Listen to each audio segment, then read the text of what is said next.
Hello everybody and welcome back to another video. My name is Zach, otherwise known as Poppy Syntax, and today's a beautiful day. Slightly overcast, it's a little bit warm. I will be going for a skate later. The cicadas are very loud, so no doubt they will get picked up, but that's okay. Today we will be doing a little bit of a rewind and reacting to Miss Amberlynn Reid's Welcome to My Weight Loss Journey. Which one?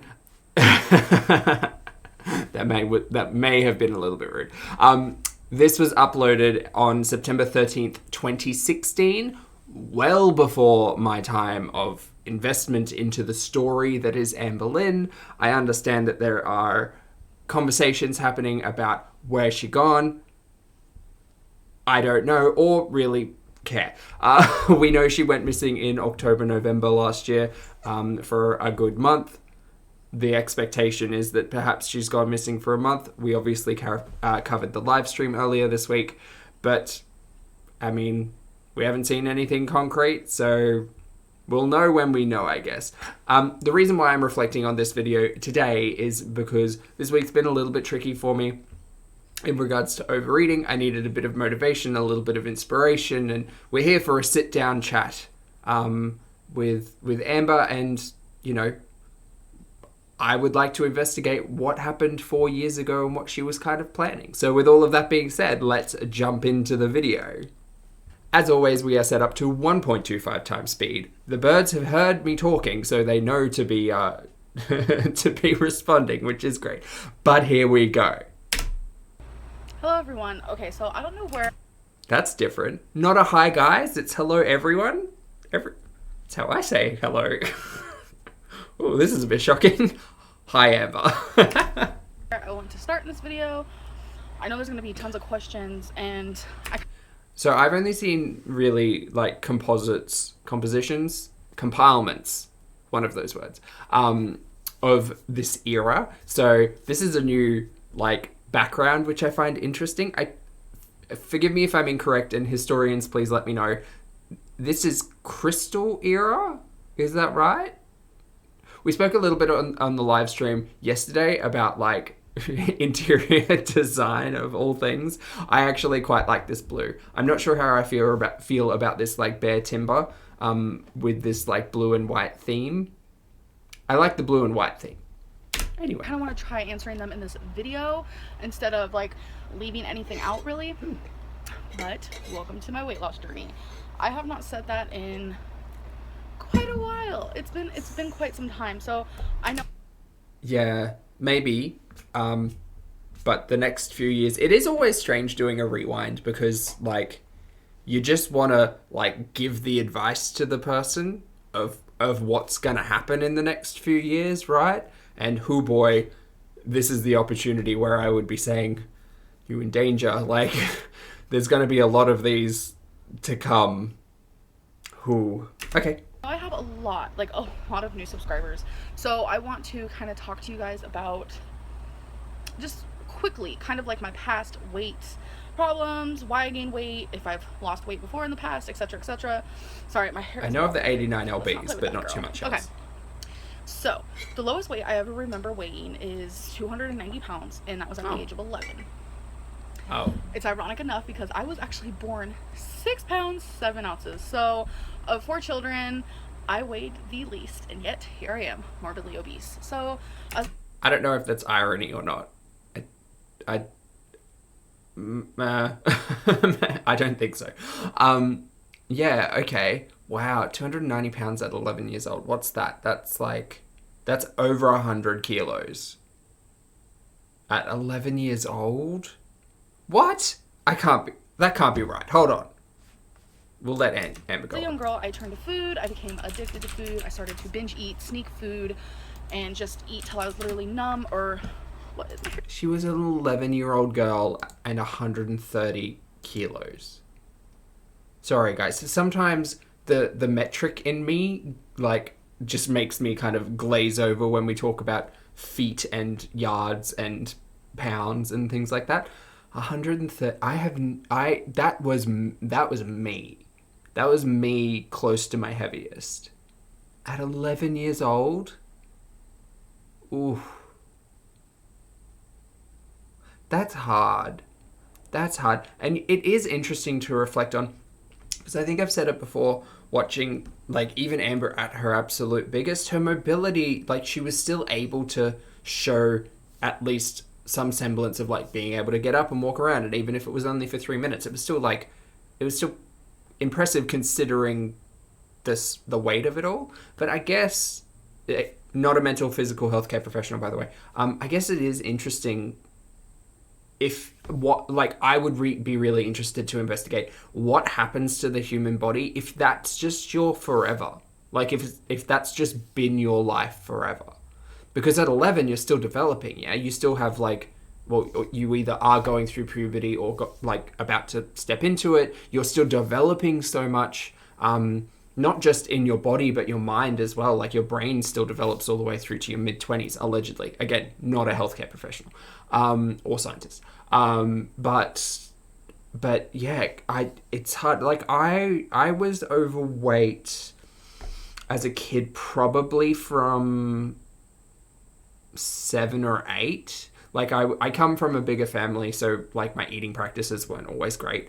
But probably 7 or 8, I started to kind of, like, noticeably be bigger than the other children. Because when I was younger, I was a little bit more active. Like, I did taekwondo and soccer and roller skating and things like that. But as we moved around the country and as I changed schools and things like that, I became a little bit more reclusive, and so invested more of my time into, like, insular activities. So it was a lot more like staying at home playing video games, and that all led into, like, snacking. And because I was living with only my mother at the time, like, I could kind of eat what I want and get away with it, and that all led into, like, an emotional connection to eating, which all led into, from my opinion, a mild disorder when it comes to eating practices. Not diagnosed, just something I recognize within myself. So yeah, like, I can kind of reflect on that. I was pretty much guaranteed to be the biggest kid in class from the ages of, like, 8 or 9, through till high school, through till university. Hell, like, that just kept going. But yeah, damn, 11 years old and to be that heavy. Like, I know Amber has a lot of, like, troubled childhood that no doubt will get brought up in this video, to some degree. So we'll speak on it when we get to that, I think. But yeah, to be that big and for it to go unaddressed as well is the hard thing as well to think about. Not a parent can't pass, like, any judgment. Is that rain? That is rain. Can't and won't pass judgment on the way people parent their children, because who the fuck am I? But, like, damn. Till I was literally numb, or till I was absolutely ill. And this caused a very unhealthy relationship with food, as you guys can tell. Mm-hmm. So... Can tell and can continue to tell, because I'm of the fervent belief, as an audience member, being privy to everything that Amber wishes to show her audience, that there is an emotional connection to food that doesn't get addressed at all. My goodness. 4 years ago? Just over 4 years ago, because this was September 2016. When I was 16, I weighed 420 pounds. I was super just depressed. I was in and out of foster homes my whole life, and I felt very alone. 190 kilos. And when I was 16, I very much so felt my depression, and just, yep.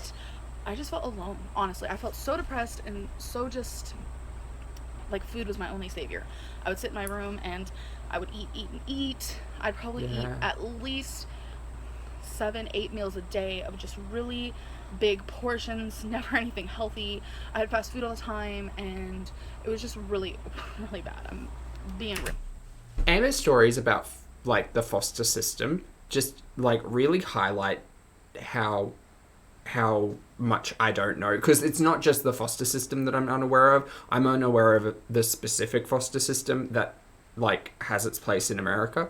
Like, I can do research on the foster system here down in Australia, and I know, like, government agencies in Australia, from my understanding, tend to be a little bit stricter especially when it comes to welfare and like receiving money from the government and things like that. Like they tend to have a bit more of a focused eye on that all being above the board and not, not to the detriment of other individuals. So, for instance, if you receive a pension as a carer, there's a lot of kind of like check-ins that you go through. So I would be interested to investigate like what that looks like in America, for like the foster system in particular. Maybe something for me to read up on it at another time. But like just to have a kid eating 7-8 meals a day of nothing healthy, like, and Amber's saying here that she's 16, so she's a teenager. She's coming into that realm of like being able to make your own decisions. But I want, like, especially in regards to food, right? So my story is when I was working. So I started working when I was 15. I would be able to buy my own things. So my parents, like, obviously I lived with them, and they still supplied 3 meals a day quite happily. But I could like go and buy like a Snickers bar whenever I wanted, which turned pretty often. Like after school, I could go and like get whatever I wanted. So like all of these things kind of like my doors opened up as I progressed through teenage years, because I was able to supply myself with whatever I wanted. Like that was a little bit troubled. But this sounds more like she was being supplied 7 to 8 meals a day in foster care. Like, that's a lot of food. Or maybe it was just kind of like an open pantry kind of situation type deal. Interesting. This is great. This is why I like doing rewinds, because it's so much more like character development and story that you really don't get in modern day Amber. Like, you really, like, I don't think this story would be told from 30-year-old Amber now. Because that might have something to do with her relationship to the audience and like the vulnerability of it all. But it's a good thing that this still exists. And I always wanted to lose weight. Like 11, first time ever on a diet. I tried Weight Watchers at 11 years old. I was 12 when I was first put on a diet. 12 or 13. And it was a diet that my mum was doing as well. My mum, for those of you who haven't watched my Welcome to My Life story, feel free. Mum has been a type 1 diabetic since she was 16, 17. And she's never really gotten a hold of like healthy diet. She knows exactly what she's doing in terms of her blood sugar, so that's fine. But like a healthy, stable diet has always kind of escaped Mum. Just because sugar's too tasty, right? And unfortunately, being a type 1 diabetic, she does need to have like sugar introduced to her system in measured ways, which can be challenging. Anyway, not here to talk about that. Yeah. Curious. 11-year-old should have to go through that. Like, we all know that. Then, I tried little things as I got older. Oh, we were talking about my diet. Sorry, I completely spaced that. So yeah, my first diet was around 12, 13, and it was a fat diet. It was a soup diet. It was not for me. I did it for maybe like 2 weeks and was like, oh, hey, I lost like 7 kilos. I lost like 3 kilos or something. But it was all just water weight. Like, it wasn't actually teaching me anything. Mum tried Weight Watchers for a while. She had like good success on that. But people can tell me all they want about Weight Watchers. I honestly don't think Weight Watchers teaches you anything to like progress your diet beyond the Weight Watchers of it all. It can say that it's teaching you healthy choices all at once, but like it's not really teaching you anything. And from my experience, I haven't seen, and again, being the kid of a Weight Watchers mum, there was a lot of Weight Watchers mums like in my teenage years, and knowing many of them into adulthood, didn't see a lot of like that success follow through. Everybody's different. Everybody takes different things from different situations. I can't call it like a severe binary yes or no. In my experience, people who have been on Weight Watchers have not had long-term success. That's all. And then when I turned 16 and I was like, oh my god, I weigh 420 pounds. I tried to lose weight again and I lost like 5 pounds. And that was it. Like, I became extremely serious about weight loss when I was 20. I was living in Virginia. I was in a really awesome relationship, and she also wanted to lose weight, even though she wasn't even close to as big as I was. This was Crystal, And right? I was So able to not lose this era. 89 pounds in about, I think it was about 7 months, 6 or 7 months. I lost 89 pounds. That's awesome. I went from 420 to 331. That is the lowest I was in any weight loss journey I did.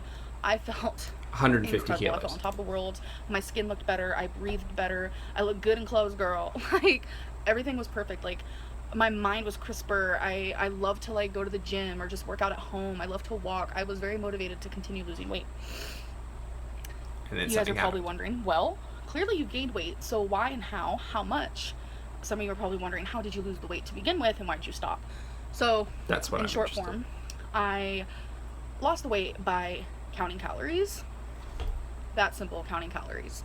I made sure to not go over calories. Uh-huh. And of course, I had some cheat days. I did allow myself cheat days, and by cheat days, that just meant I did not count calories out. Oh, sorry, vibrations. That's fine. I will let Amber continue, but like I'm hearing this. I've tried a lot of things in the past, including going vegan, including like ridiculous smoothie diets, like just stupid things. And the one thing that has worked and stuck has been counting calories because it's educating me about micronutrients, macronutrients, vitamins, energy. It's getting me like more in touch with my hunger cues than anything else ever has because I can understand if I eat 1200 calories and I still feel physically hungry, oh, hey, maybe I just need to like bump my calories for the day, or maybe I need to bump my calories for the week and see how that reflects in the scale. You know, I can't just sit here and intuitively eat, unfortunately. I do have to put restrictions in place. And guess what? Calorie counting is a restriction. You are restricted within your calorie count. And you can go to a doctor and receive advice about that, or a healthcare professional to receive advice about that, which is probably recommended for people who don't have a wider knowledge of dieting, I suppose. Absolutely see a healthcare professional in regards to any like big lifestyle changes, I think, because they'll be either able to recommend you kind of like a way to ease into it or a structure to kind of build yourself around, or be able to refer you to someone else who may be a more knowledgeable professional, particularly if you're challenged with kind of the mentalness of it all, along with the physical dietness of it all. It is interesting. Like this particular piece of media is interesting as well. Now that I think about it, because I have yet to hear a lot of discussion about the mentals of it all. Again, reflecting on whether if this style of video were made again in 2020, 2021, I feel like there would be a lot more excuses, especially like front loaded into the video. It would be, don't judge me because I have this, and this. Yeah, it is interesting. I wonder if in this video she's going to talk about binging, or whether or not she understood like that, what that turn of phrase was at this age. Yeah, interesting. Curious. I do like it. The question keeps kind of coming up about like the parental or guardian responsibility in this situation. Is that like, if you have a kid who's getting to that size, and like the diets that you're introducing, like starting a diet at 11 through 16 is the story, and now we're on to she's 20, an adult taking responsibility of her own situation, and that's the Crystal era, where she's lost weight, she's in the gym, she's starting to be happier with everything. Okay, back to it. Like, I just ate what I wanted, when I wanted, how much I wanted.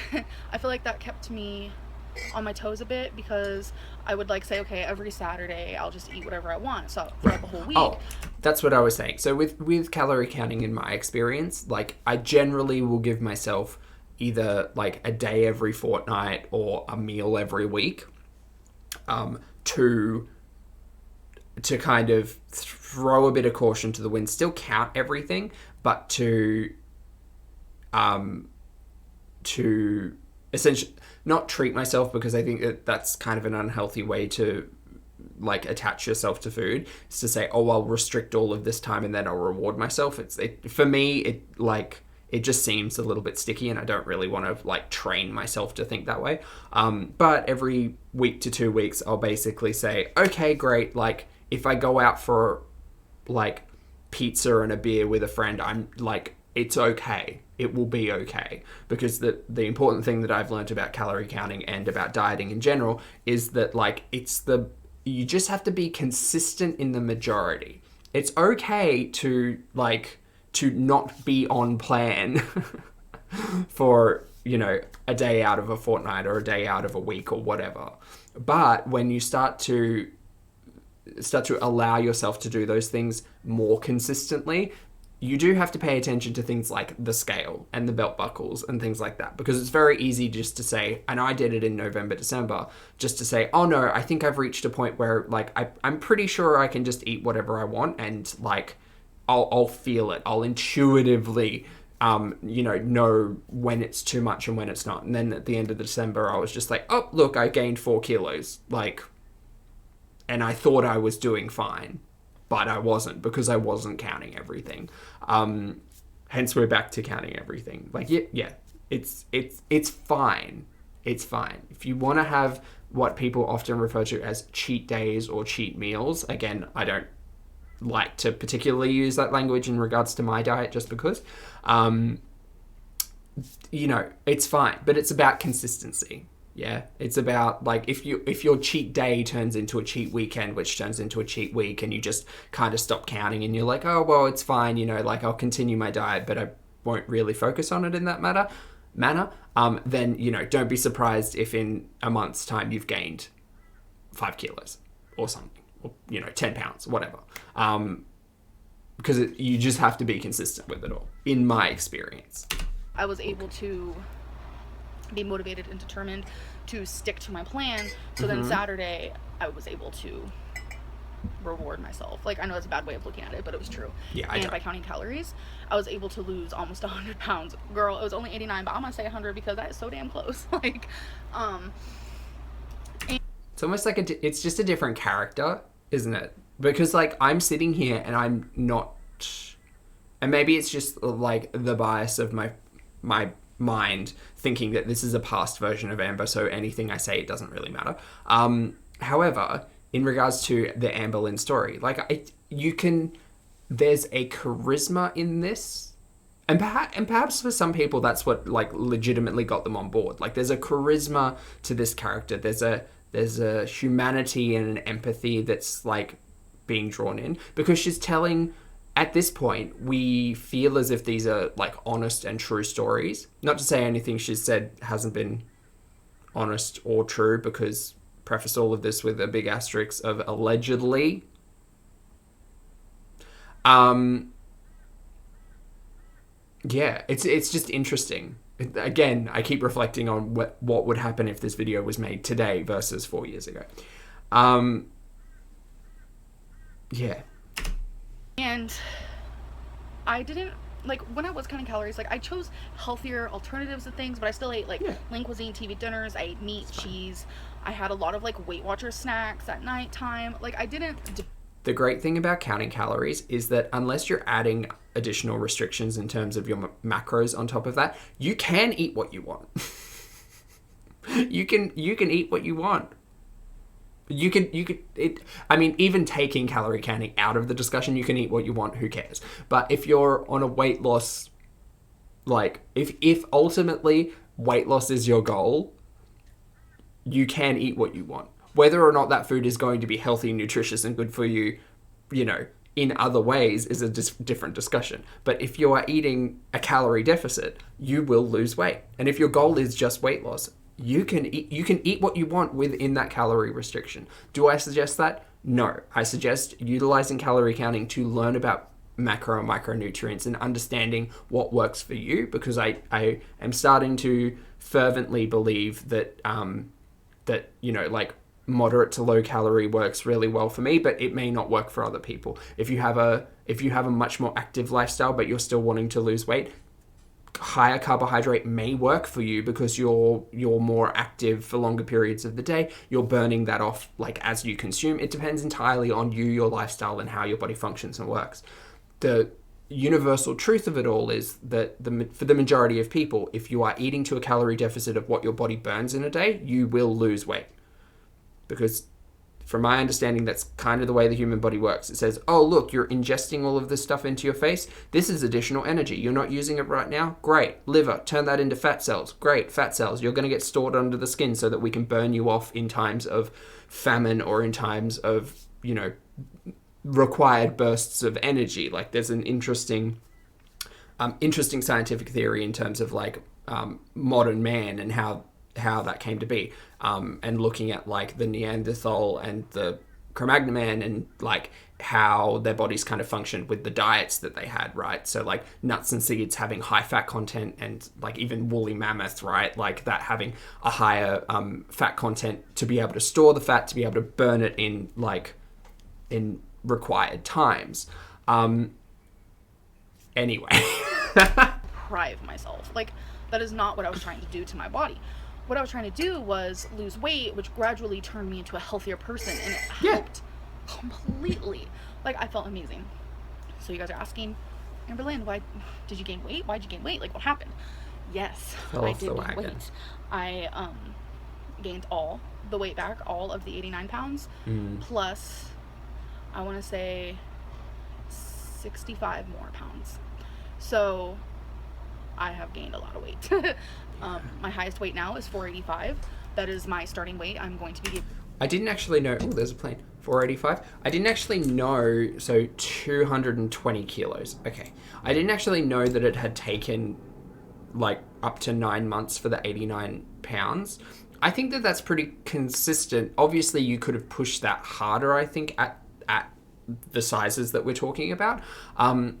But like that kind of lines up. For me, it's been just over a year and it's just over 100 pounds. Now, obviously, I never got past 140 kilos. And obviously, the bigger you get, the higher the requirement for the energy that you're burning. So you're more than likely to burn a lot more than you can eat if you are like restricting your calories to lower numbers. But whether or not that's healthy, whether or not that should be done is entirely a healthcare professional's discussion to have, not mine.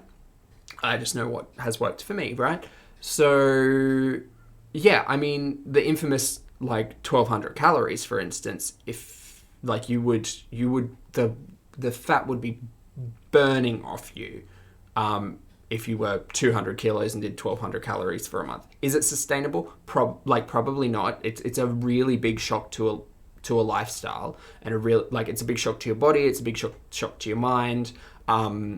Starvation mode is an entirely different discussion. I didn't experience it, and from a lot of reading and discussions that I've had, it's not there isn't an agreement whether or not it exists or not. It is kind of like an individual's perception.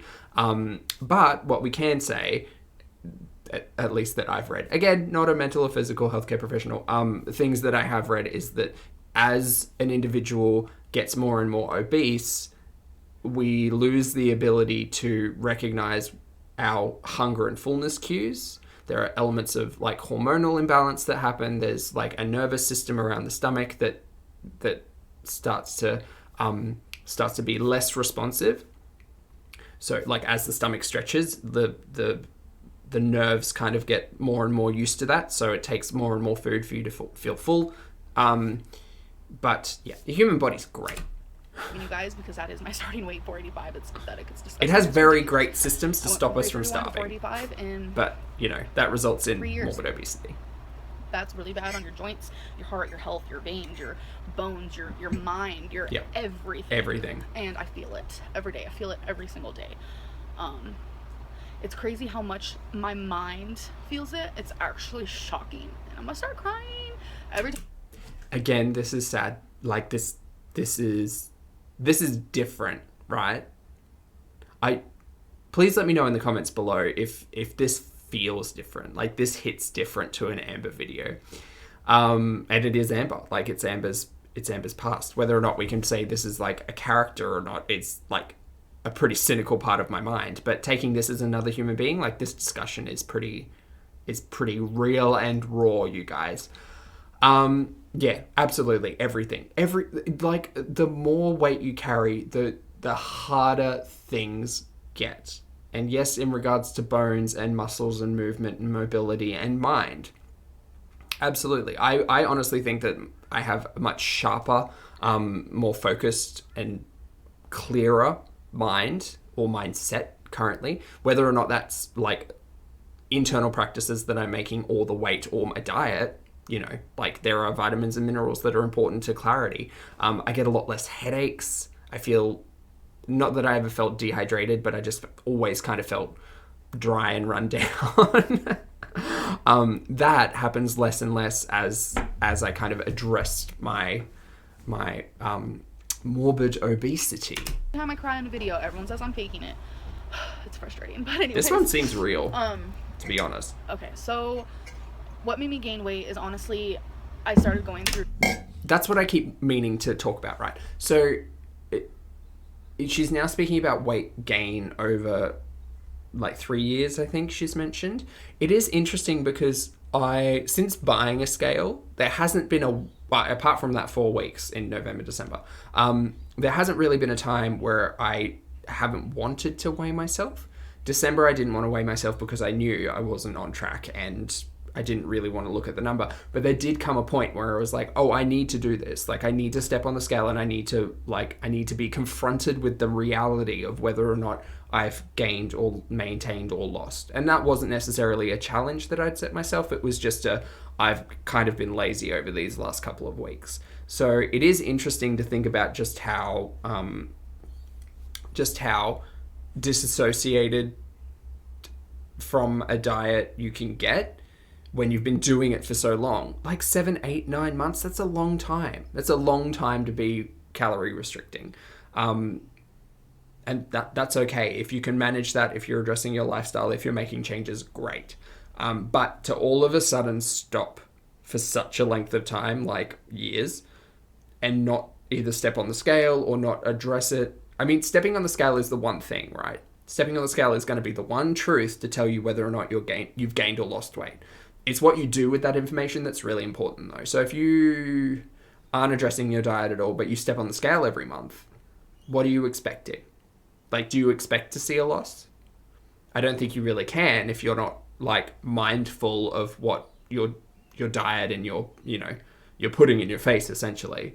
So to go 3 years still weighing yourself but not addressing your diet and worrying about that diet, I think is just really, like, disconnected.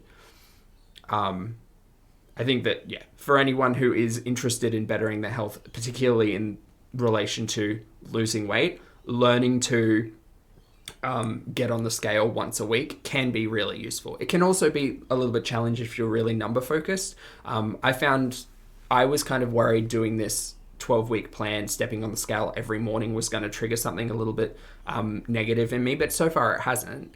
But I understand that it can be a little confronting, particularly in pounds, because they're obviously a bit smaller, to see such fluctuations, especially when you feel as if you deserve it better, because you've been doing the right things, you've been counting your calories, you've been restricting, you feel as if you're not doing the things that you want to do, because what you want to do is you want to eat all the crap in the world, eat all the junk in the world, and I feel that. Like, I do. Sometimes there are times when I sit down and say, I know I've got to eat this chicken breast and broccoli because it's going to be delicious and I enjoy this food now. But if this were 3 cheeseburgers, a large fries, and a chocolate shake, I'm sad that it's not. I'm sad that it can't be that. But it is that type of thinking you need to, like, kind of call out and recognize for what it is. It's like, oh, I could go out and do all of these things, but I know that that would be a calorie-dense meal and that would not be beneficial to my weight loss journey. And I need to, like, address those emotions in regards to that food. Like, that food shouldn't make me happy. Food is just fuel. It is. There are mechanics and internal, like, biology that helps with all that food making me feel good, but that's because it's calorie dense and specifically designed to make me feel a certain way. But like, let's try to be happy with the food that I have, because guess what? There's a lot of people in this world who don't have a great quality or quantity of food. So count my blessings, consider myself lucky that I have chicken and broccoli, and be happy with it. Anyway. Just like a rough patch in my life with some things that were happening that are personal that I don't really want to share. And it made me lose determination. It made me lose my motivation. I just kind of got in a slump. And the slump kept repeating itself. It was like a vicious cycle. I would lose 10 pounds and I'd gain it back. I'd lose 10 pounds and I'd gain it back. And then I'd lose 10 pounds and gain back 15. Then I'd lose 10 pounds and gain it back 20. And it became... See, it is interesting in this story that, like, she's recognizing the pattern. Like, there is a loss and then a gain and then a loss and then a gain. I think that if you're in a situation where your weight loss is either stalled or yo-yoing in that capacity, then you do need to kind of sit down and address what you're doing and whether or not it is beneficial. You know, you can't just be on a diet for a week and then off diet for a week and expect it to just, like, consistently slide itself down. That's an expectation that's kind of unrealistic in my opinion. But if you're having trouble sticking to one thing, I'd probably suggest sitting down and actually taking a moment to mindfully think whether or not this is going to work, whether or not it's something that you can do long term, and investigate in something else that you could potentially do for a longer period of time that is less impactful, and whether or not that requires a discussion with a healthcare professional. That's fine. I mean, they're there for a reason. They if you are a client, they're literally there to help you. So yeah, interesting. I'm mindful about diets today. And it's like, no matter how much I lost, I still seem to gain more. I want to say in the last, probably my whole be life, the really, diet. I've probably lost over 1,000 pounds. Easily, I have lost over 1,000 pounds. But just in the last 3 to 5 years, I've lost like 800. And So it's frustrating. in her 20s. That... Also, like, don't do this to yourself. Future Zach, if you ever watch this again in the future, if something happens, don't do this to yourself. Don't reflect back on your successes and like tally them, because because you can do the opposite thing, right? You can say, oh, well, in my dieting history, I've lost 500 kilos, but then you can ultimately it's not that the sum totals that matter, because you can also say, well, I've probably put on about 1,000 kilos. Like, there's that math probably doesn't make sense. But sum totaling your successes and failures, I kind of think that may be an issue. I could never, because it would drive me mad. Anyway, I put myself through so much, and still, this is the outcome. That.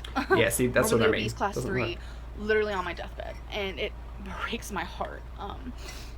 So that may kind have of been an brings me overreaction. to But what am I going to do now?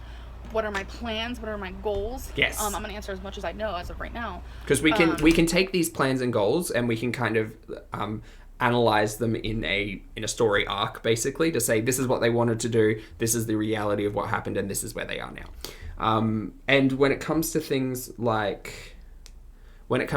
diets, it is particularly interesting because, like, we all know what the result is, but something like a diet, something like weight loss, everybody knows what that feels like.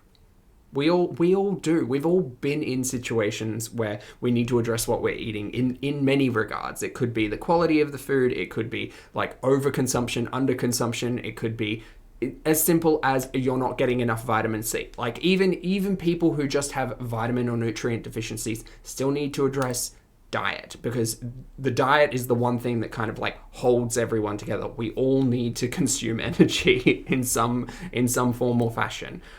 So it is kind of like a global, universal discussion that we're able to have. Anyway. A lot of people kept telling me, go vegan, you can eat as much as you want. You can binge eat being a vegan. You won't gain weight. You won't feel bad. Okay, she does this and mention that. binging. Eat whatever you want. Make sure you get rices, beans, vegetables, fruits. And I recently tried that. I didn't talk much about it. For a minute there, I felt really good, and I realized I was eating way too much. A lot of. Before this story continues, we all kind of know my thoughts on like a vegan plant-based lifestyle. Like, it's absolutely an ethical choice on the individual to make those decisions. Can you overeat on vegan or plant-based food? Absolutely yes. Can you can you be a morbidly obese individual with that diet? Absolutely yes. Because guess what? Bags of chips are plant-based. They just are. You can get plant-based ice cream. Like, coconut cream is not calorie-free. Do you see what I mean? So, like, all of these, it's more about processed foods, right? It's more about the actual process that food goes through to get to the end goal of, like, just how much, like, scientific investment has gone into making this chip be really tasty and make me want to eat a family-sized bag. That's what it is. And even things that we still perceive and, like, I honestly believe are healthy, so something like peanut butter, right? It's just crushed peanuts and salt for the, like, depending on the brand, but for the most part, that is the premise, right? I can still overeat on that severely. I could sit down and eat an entire tub of peanut butter and not consider it a meal. Like, absolutely. Is that vegan? Yes. Is that considered overeating? I would consider it to be yes. So there are absolutely vegan and plant-based processed junk food that will be very easy to overeat on. In the past, I have myself tried to go vegan for this very, very, like, exact reasoning that, oh no, if I'm vegan, I can just eat what I want and it's fine. No, no, you can't. Because things like canola oil are technically vegan. So you can have fry-ups. Like, easy. Vegan. Anyway. People say you can eat as much as you want on a vegan. Also, she's already mentioned it. Things like rice and beans. Like, you can argue that they are vegan and good for you in whatever capacity. But rice, so easy to overeat on, in my experience. Like, one serve of rice is, in my mind, like a quarter serve of rice. But I digress. We'll continue. Coming from someone like me, someone who's almost 500 pounds, someone who comes from a really unhealthy and unstable and just gross, I'm going to say it, like, gross relationship with food, no, you cannot say that to someone. Thank you to the vegans who have tried to help me, but being a vegan, oh my God. Okay. I stopped being a plant-based, I'm just going to say plant-based, about a week ago, or maybe more, I don't really know, but I was plant-based for quite a bit there. I want to say. Also, the other different thing with this clip is she's wearing glasses. I oftentimes forget that she has required glasses in the past. I'm sure she still requires them now. We just never see them, right? Maybe she's got contacts. Maybe it's all the 2 weeks, which is longer than I've ever facade. Been plant-based. But I noticed myself. Oh no, she did have those blue and light I was eating glasses. A lot. I was eating 8 servings of white rice in one sitting. Damn, and that's a bunch of vegans told me, you can totally do that. I was just gaining weight. Don't listen to the audience members. Vegetables and stuff. But it's like, go get a dietitian. With my unhealthy mind frame and being an unlimited eater to the vegan community, it was impossible for me because I have such an unhealthy relationship with food. I thought it was okay to be eating all that rice in one sitting. That it was okay to make a big pot of beans and stuff and be able to eat it in just 2 days. I'm talking like big pot. And I was just gaining weight. And I know a lot of you recognize that you've changed your diet and you've recognized that you've gained weight. So, like, that would be a pretty easy, like, you know, like, we can see the cause and we can see the effect, so maybe we need to investigate it. And that's kind of what's happening in this video, which is good. Yeah, therapist, dietitian. I wonder, it's never too late to address those things, right? But I just wonder, it is interesting when we reflect on footage like this and think about what the modern day outcome could have been if all of this had been addressed in a healthier way, I guess, earlier on. We'll eat less then. It's not that easy for someone like me because I need how do I say this? I need a restriction, but I don't want it to be such a big restriction that it causes me to binge eat. So like a moderation? So that gets me to the point of what am I going to be doing to lose weight? I'm going to be counting calories. I am going back to that super I'm not going to even say easy girl because it ain't easy. Like, I get so frustrated counting calories. I hate counting calories so much. Could you imagine counting calories without MyFitnessPal? Like, I remember trying to do it, like writing it down in a physical book when I was a teenager, and that was hard. That was particularly hard because in Australia, we don't necessarily advise calories. Our energy measurement is kilojoules, which is like 4.0 something, or 4, around 4.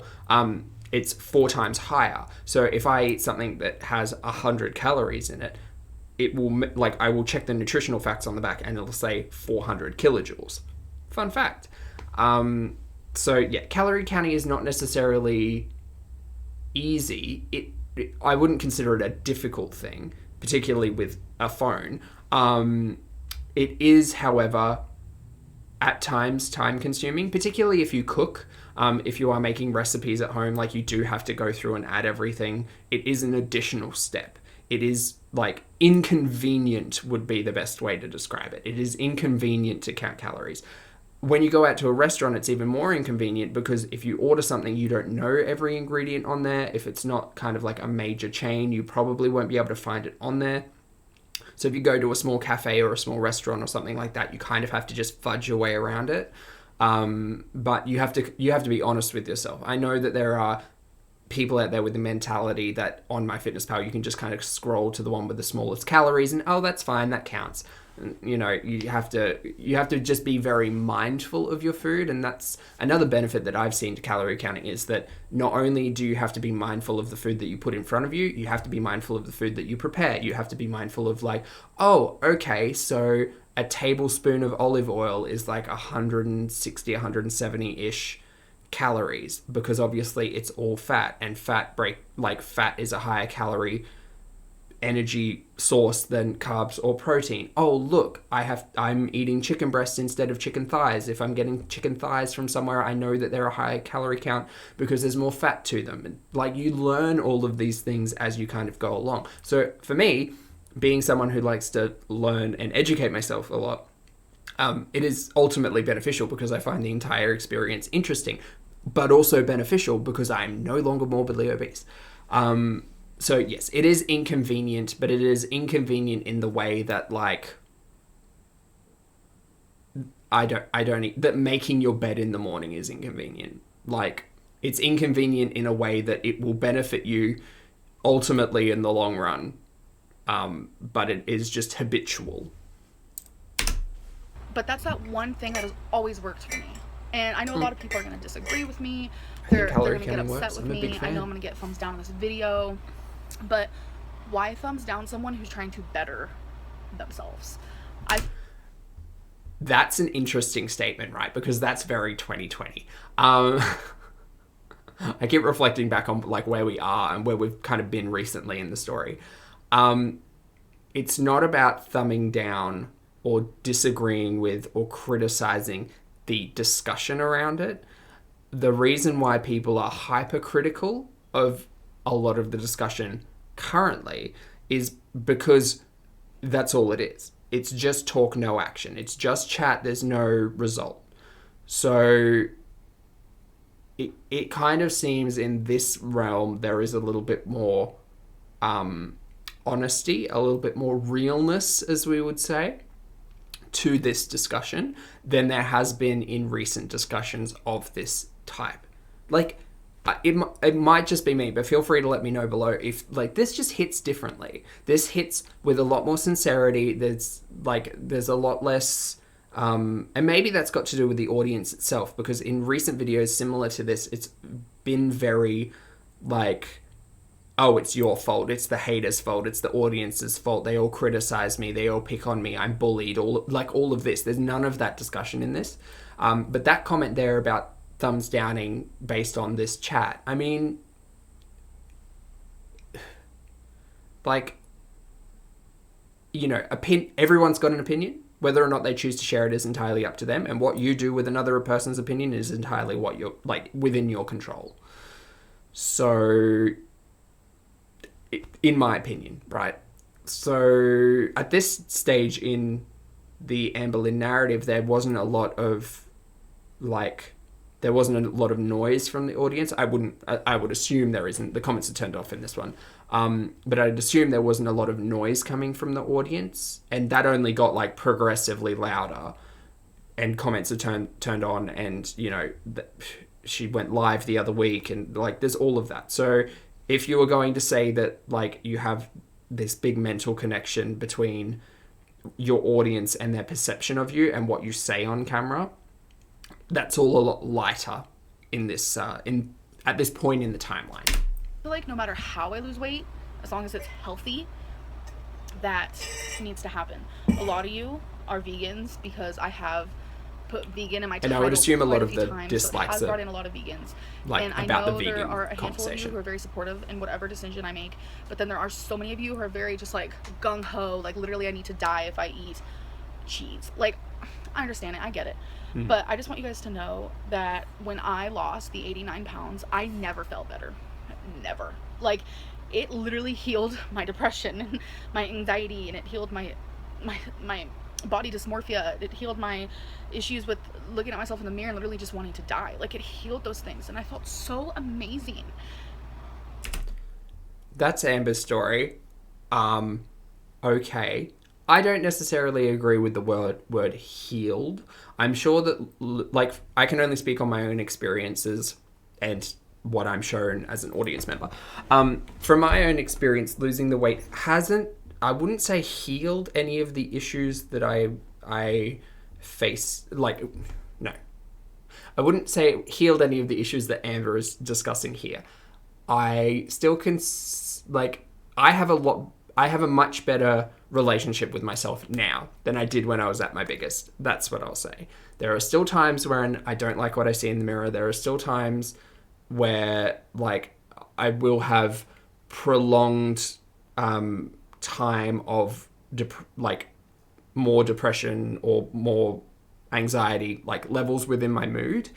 Not diagnosed with anxiety or depression, like, it's just, I understand my feelings, my internal feelings. Like, losing weight didn't cure any of that. It didn't heal any of that, but it definitely made me recognize like, healthier ways of managing all of that. It definitely helped me to say, like, I can look at myself in the mirror and it's okay. I don't have to be hypercritical. I don't have to analyze everything that I see. I can have a healthy relationship with my self-image. I can have a healthy relationship with my, like, my mentals, my mental health. But recognizing everything that works for you. Like, I don't believe that weight loss is a cure-all for everything that ails you, be it physical or mental. Again, not a healthcare professional.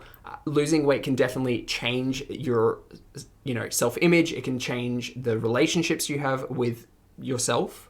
You know, I never really beat myself up for how big I got, but I know that can be common in people who get bigger, and that, you know, adds to your depression. And you know, for me, I think there was a point where there was mild anxiety to a panic attack about how big I was getting in regards to health. Like, oh my God, I could die. Like, that's a conversation that you have with yourself sometimes. And that's obviously managed a lot better now, because that comorbidity has been removed from, you know, the chat in my head.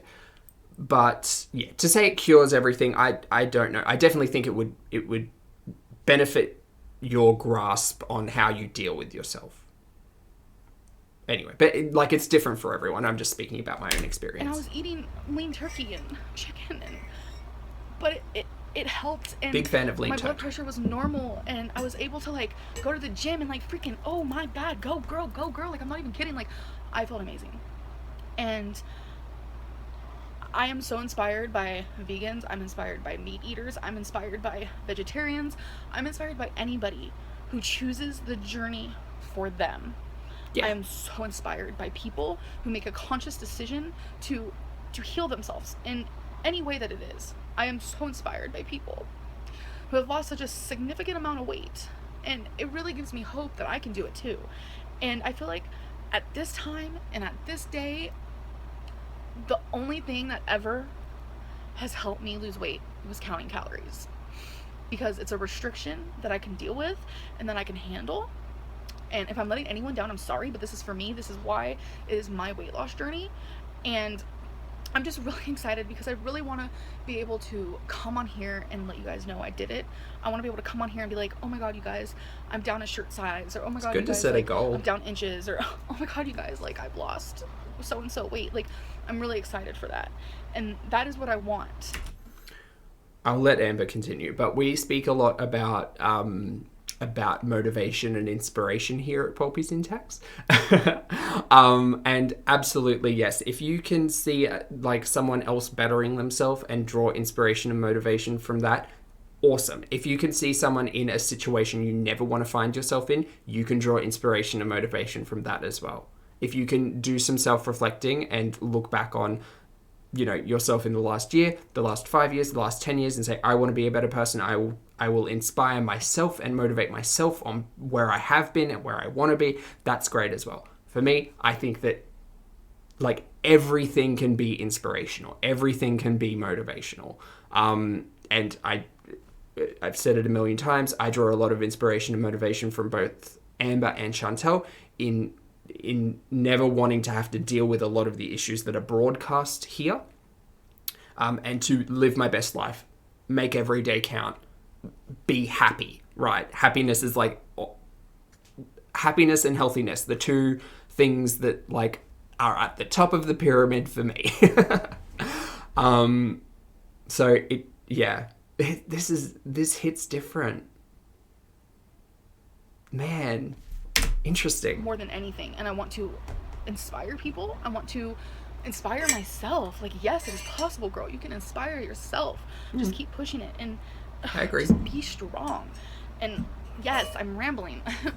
And I feel like a lot of you are subscribed to me because of my mukbangs. So I'm sure a lot of you are wondering if I will still be filming those. And yes, I will. Because counting calories, again, like I could be eating a meal, which is in my calorie range. I know a lot of you are disagree completely with calorie counting, which I don't understand why, because calories counting has same. I don't understand why anyone lives. Would disagree with it. So many people on their deathbed, like science, and they counted calories and ate the right amount of food, and bam, they lost the weight they needed to lose. And I'm also excited to say that not only, again, like Amber's story is kind of like a one of those things where you could turn around and say like, oh well, she calorie counted, but then she put all the weight back on, and it's like, well, yeah, like calorie counting is going to get you to a place that you want to be, but then you have to also get a grasp and manage like everything else, because calorie counting is just the numbers of it all. It's got nothing to do with the emotional connection to food. It's got nothing to do with like the reliance on you know, super refined carbohydrates or any of that. And like I said earlier, you can lose weight on a calorie restriction while eating shitty food. There's a whole like network of things that you kind of need to get a grasp on to address your health long term. And this is not just in regards to diet, but it's in regards to, you know, checking dark patches or bumps on your skin or your eyesight or your teeth or your bones or all of that. It's all health. And you know, like not every problem is going to be solved with weight loss or weight gain if you're at the other, you know, side of the BMI scale. So you just have to, you get to a point, and calorie counting is one of those tools that will help you improve your health. But you also have to kind of look at what got you to that point to begin with. And from an audience perspective, with Amber, it definitely seems to be an emotional attachment to food and the way that it makes her feel. So it's either, you know, getting happiness from particular foods or ignoring the sadness by consuming particular foods, or, and the more and more I think about this, the more I think it's true, boredom. It's boredom eating. Because I've been there and I've done that for a long time. When I've got a book or a TV series, or usually TV is the one that kind of doesn't work in this discussion. A video game, for instance. If I've got a video game that I'm investing like 8 hours a day in, I tend to and it's keeping me actively engaged, because there's an entire discussion we could have about World of Warcraft and how that was an unhealthy time for past Zach. If I've got a project, if I've got something that I need to be thinking about and be active with, and not passively engaging in the media, for instance, TV is the reason why I kind of put that to the side. If I'm actively engaged in something, be it work, a project, a form of media that is interactive, I will eat less. I just will, because I won't be sitting here passively engaged with media while getting that hit of sugar, of carbohydrates, of food. And that's why, there are a lot of discussions about when you sit down to dinner, don't eat in front of a TV. Actually focus on the food, because it helps. So yeah, anyway. Well, I've been counting calories, but I am going to be... There's a loop in front of my house that I'm living in right now. Exercise, another thing that's girlfriend's important. Mom's house, but I live here, girl. Because again, it's interactive. It's high incline going up, and then so the high incline is going up, and then you turn this little loop thing, and then there's also a high incline going down, if that makes sense. A decline? So I'm gonna start doing some walking, and yes, so walking, literally one of the best exercises for you. So. Okay. I think I got I tried to get my steps in. I think I said everything I needed to say. I really got 12,000 yesterday. I really hope I didn't bore you guys. I'm at I don't know if I'm going to make weekly weigh-in videos. I don't know anything to that sort, but I will definitely be keeping you guys posted, letting you guys know how I am doing and things to that sort, because I feel like I really need to inspire people, and I know a lot of the time people think... I would say don't put don't put that pressure on yourself. Don't be pressured into being in inspirational moment, being a source of motivation for other people. It's YouTube. Just share your story. People will take the inspiration and motivation from it in whatever way. Be it a warning, or an actual, I want to be like that. I don't think that's a great thing to put that element of pressure on yourself, because I can imagine when I started getting on camera, if I'd have said I want to be an inspirational story, if I told myself I have to be inspirational, people are going to be inspired by me, I would no, that's way too much pressure to put on yourself. No, just have discussions and just tell your story, and that's or give your thoughts. That's all that anyone can really ask. I'm a mess. I'm never gonna lose weight. I'm so fat. I'm so disgusting. Trust me, I've seen the comments. I have seen the comments, and they do hurt. Another thing would have been to get out of the comments earlier. They don't hurt me as I used to, but I am a human, and I do have feelings, and I just want you guys to know that I'm going to try the best I can, starting tomorrow, obviously, because right now it's on the verge of nighttime, and obviously I can't do... I don't know what I've eaten today, but girl, it was way too much. So yeah, I will be counting calories on MyFitnessPal. Just let me know in the comments, do you guys want to see weekly weigh-ins, or do you guys not really care? Comments are turned off. I think weekly weigh-ins are great. I think that because the whole point of this channel was about accountability, at least in the beginning. It's very much not that now. So I think that weekly weigh-ins kind of makes sense, because you'll kind of even yourself out over a week. If you do it daily, there are times when the numbers get a little bit overwhelming, which I've discussed earlier. So I think that weekly weigh-ins would be great. For those of you who don't watch my 12-week story, it's basically just here's some of the food and here's the numbers, and then we talk about the week that I went through. It's pretty easy. But a weekly weigh-in may be interesting, but in terms of content, it's a challenge, because you kind of have to roll it in with other things. You can't make a lengthy piece of content just about stepping on the scale. And I think it may have been more beneficial if she did continue doing a weekly weight in, if she sat down and actually spoke about it. I think she toyed with that idea for a while. But actually sitting down and saying like, okay, this is what happened in the week. Like, this is what I was eating. This is how I was feeling. Because a lot of suggestions are that you journal or you talk about how you feel in regards to foods, especially when you're kind of addressing the mental connection with food. So like a weekly vlog or a weekly weigh-in focused around like the meals that you ate, how you felt about it, what you're doing to kind of focus or distract yourself from, those feelings if you need to, and then you can address the weight, and that would have worked. Obviously, Amber's content has been all over the shop for a very, long time, and the weight loss kind of comes and goes and isn't really all that structured, so. Yes, it's my channel, but I want to show you guys some things that you want to see too. I don't want to bore you guys to death, but anyways, if you're on a journey, let me know also in the comments below, and I'll see you in my next video. Wish me luck. Love you guys. Bye, Amber. It is interesting that the comments were turned off. I would be curious as to what the comments were looking like. But anyway.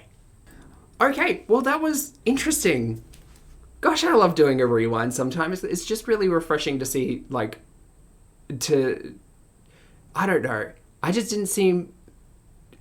The cynical part of me didn't seem to want to pop out a lot in this video, and there weren't a lot of times where I was like, oh, I'll call shenanigans on this nonsense. Again, there was charisma. I'm rooting for this individual. I want them to do really well, and I still want Amber to do really well. It just seems like this discussion had a lot more transparency in it, and ultimately, cynically minded Zach can say, well, nothing happened from this. There wasn't any success. We know where the YouTube channel, is currently, so, what's the point on reflecting? But it's just interesting to think of where things could have gone in the greater scheme of things. And I agree with, some of the things she was saying, particularly about calorie counting and it working for her. It also worked for me. Anyway, said that enough times. Thank you so much if you got to this point in the video. As always, I appreciate your comments, opinions, and eyeballs, and I will see you in the next video. Bye!